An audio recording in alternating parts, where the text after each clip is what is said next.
one player that Liverpool won't have to replace in the back line is Van Dijk, because after the Fulham game, he made a comment which sounded really positive when he said that there had actually been progress in his contract talks. And then when pushed further, he didn't say whether that would mean he would stay at Liverpool, but it's at least something. So how much should we read into the comments? Should we just take them at face value and take it that there has been somewhat of a breakthrough, or should we just maybe hold back a little bit?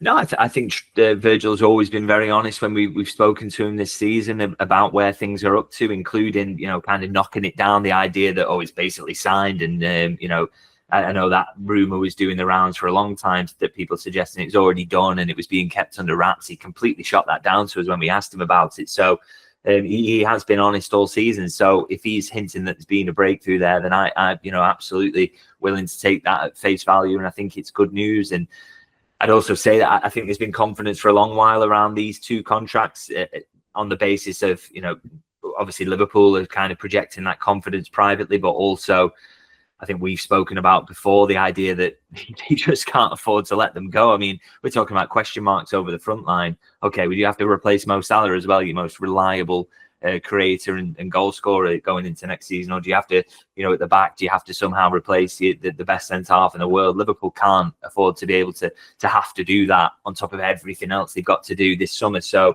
I've always thought they would get it done from that basis, and that Trent was a different case because it was all about personal preference for a new challenge or whatever. So that confidence has always been there. It does seem like there's now we're getting closer to the point where it's announced, which is great news. So yeah, hopefully that can get done in the next few weeks and give Liverpool a little boost to get them over the line as well.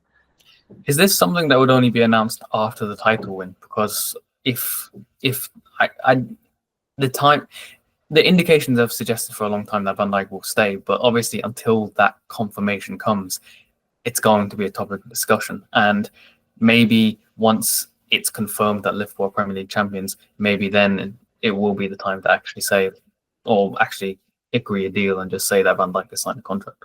To be honest, my experience, and obviously I worked for the club at one point as well, is that as soon as they're signed, they get announced straight away, because even if you get close, it's kind of they just want to get that information out there, because it will leak. If anyone is sat on it, even if you said sporting director, player, agent, right, we're the only people who know about this, we can keep it between ourselves. Well, Virgil van Dijk might tell his brother, and his brother might tell his best mate, thinking he will keep it under wraps. And his best mate might tell his friend, and then all of a sudden it's out there. You know what I mean? So you in football, you just can't keep this stuff under wraps. So I'm pretty sure, no matter what, is that as soon as any of these contracts are sorted, they will be announced by the club, because that's how they've always operated, and for obvious reasons, really.